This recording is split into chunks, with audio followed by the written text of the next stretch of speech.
Now, the story of inflation has been, in a large part, a combination of population and globalization. So in the first big wave of inflation after World War II, this was an industrialization. When you build rail lines and roads and electricity systems for the first time, they're expensive relative to what you've done before. Costs go up. Our second big wave in the 70s and 80s were when the baby boomers came of age and started buying everything that wasn't nailed down and a lot of things that were. But then we had this big lull because we brought in a third of the global population in a decade, and all of their inputs and all of their cheap labor generally pushed prices down for almost everything for most of this period. Think about computers. In 1984, storing a gigabyte of data cost over $180,000. Today, it costs less than a penny. That happened in multiple industries all at the same time for 30 years. Mass application of the order, global security, the Asian financial model, European reunification, Chinese manufacturing, no risk. That period is ending. And so we're seeing what we're used to evaporate. The deglobalization of the entire production system is going to be one of the big stories for the next 30 years. Now, the United States, where we outsourced a lot of our manufacturing, but still produced most of what we use, this is going to get awkward and painful. But in Canada, where most of your remaining manufacturing, whatever you've got left, is designed to serve the American market, this is going to be really problematic because we're reindustrializing because we need to. But Canada does not have the unified structure and the unified population systems and the workforce to reindustrialize in the way that the United States and Mexico was. And so you're going to have some very interesting political debates up there about what to do about this. Remember about a year ago when you found yourselves last in line during the scramble for vaccines because so few were produced locally? Imagine that in everything. Okay, so here's our first three sources of inflation. Labor force because of demographics, breaking down supply chains because of deglobalization, and third, real estate, everybody's favorite. Now, there are three things going on with real estate in Anglo-America, but first let me explain this graphic. This is color-coded not on population density, but on the ability of an urban center to physically expand. So what we have here is the top 10 population centers in Canada, the top 60 in the United States. Anything in green or blue can physically expand in almost all directions. That tends to keep development costs low.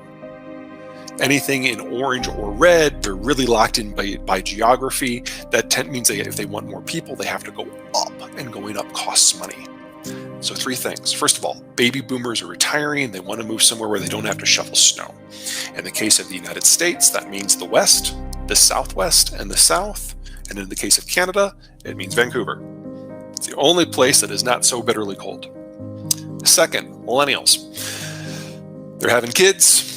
They want that quarter-acre lot. They want a yard. So they're moving out of the urban centers that have defined their existence to this point into places that have suburbs. And then third, COVID. No one wants to be on a subway with someone over who's hacking up a lung. So again, we're moving out of the coastal zones, we're moving into the interior, the south, warmer locations, and we're moving away from the cities that have the circles. Those are the ones that are dependent upon mass transit systems. So roughly half of the population centers in Anglo-America are losing people, and roughly half are gaining. So we're seeing a split inflation paradigm between these. The New Yorks and the Torontos and the Montreals lose, the Vancouvers, the Winnipegs, and the Austin, Texases gain. Fifth, energy. Circle in the middle, that's where all of our energy comes from. If you take that wedge out of the Pac-Man, that is all the stuff that is carbon free. If you take the Pac-Man itself and go left, that's everything that has carbon in some way. It's a demand graphic. Now, about a decade ago, a narrative took hold that fossil fuels of all types were on their way out, so why would you invest in any of them? So right now, globally, we are investing more in this chunk of our power system. I'm sorry, not our power system, our energy system, than we are in this chunk. So 6% of total demand is getting more investment dollars than 83% of global demand. And this mismatch has generated insufficient energy production in much of the world. And so a lot of the energy crunch that you're hearing about, not just in North America, but especially in Europe and Asia, is because of this investment mismatch. Now, it obviously has a bigger impact in places like Europe and Asia, where the energy is produced on a different continent from where it's consumed, but the story pretty much holds everywhere. If your goal is a rapid transition to an equivalent technology, some version of this does make sense. But green tech is not an equivalent performing technology, and it all has to do with geography. This map shows where the sun shines a lot. Any place in red, the solar intensity is so high and so reliable that you can generate a lot of green tech from solar without too much of a cost. You move into orange, and then the case isn't there anymore. So in red, it makes economic and environmental sense to go with solar. If you move into orange, it probably doesn't make economic sense anymore. It's probably a wash. By the time you reach green, you will never generate enough electricity from your panels to pay down the carbon costs that it took to build, ship, and install them in the first place. So putting up solar in the green, you're actually contributing to the problem rather than the solution. Red good, green bad. This is solar. Same concept for wind. Red is good, green is bad. I'm now going to combine them. The areas in green are places where solar is fantastic. The places in blue is where wind is fantastic. And the places where they overlap, the darker green, that's where both of them work great. You'll notice that we've eliminated roughly 80% of the Earth's land surface. But we're not done. You don't put solar panels over a field of crops because the sun is needed. You don't put wind turbines above about 3,500 meters of elevation because the air density is so low the turbines won't turn.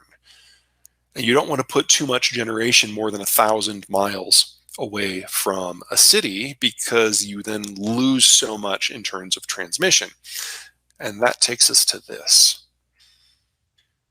In our enthusiasm to decarbonize, we've mismatched technologies to geographies.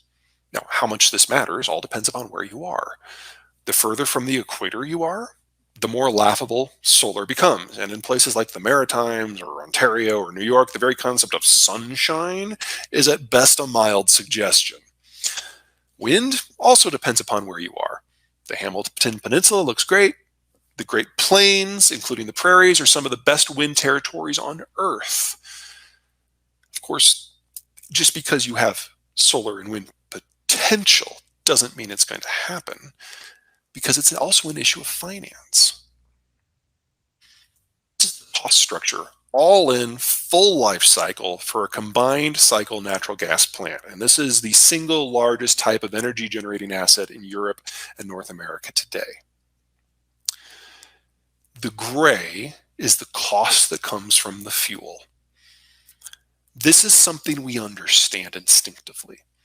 You build a facility, you buy the fuel as the years tick by, you sell your power in basically a subscription model, and you get the cash in at the rate you need to buy fuel. Money comes in, money goes out. That's not how green tech works. In green tech, the investment is upfront because the fuel is free. So yes, most green tech over the life of its production cycle is now cost effective and even in some cases cheaper. But all of the cost is up front. Now, for the last 30 years of cheap capital, when the baby boomers are socking away all their money, this has been a footnote. It doesn't matter if you prepay your power bill for 20 years. But if you fast forward to next year when the baby boomers have taken their money and gone home, and the cost of capital triples, quadruples, and more, this model is not nearly as friendly. Every single financial assessment that I have seen for the green revolution displacing fossil fuels assumes no more than maybe 100 or 200 basis point increase in financing costs. That is not going to happen. That can't happen. So we have now 10 years of insufficient investment in traditional power sources, and the cost moving forward is going to skyrocket because of financial shortages. That is what real energy inflation looks like. We haven't experienced it yet. Fifth and finally, monetary policy, everybody's favorite. Now, this is US M2. The red arrows, the first two are QE1 and QE2 during the financial crisis. The third one is the coronavirus bailout. That's the biggest financial jolt that we've ever done, 100% paid for with deficit spending. And the orange bar is what has happened under the Biden administration. Canadian M2 roughly follows the US pattern, although at an order of magnitude smaller. So honestly, it would have been too small for me to put in here, especially with what I'm about to put up. Now, I look at this, and irresponsibility is not the word that comes to mind. Remember that the US dollar liquefies all global trade. It's the primary store of value globally, and it is necessary to make the world's largest economy function. So despite all the crap that the Fed gets, I think this is pretty good. It's really only with coronavirus that we've seen a meaningful departure from the norm. This is inflationary, especially recently, but really only moderately. Compare that to Europe and Japan.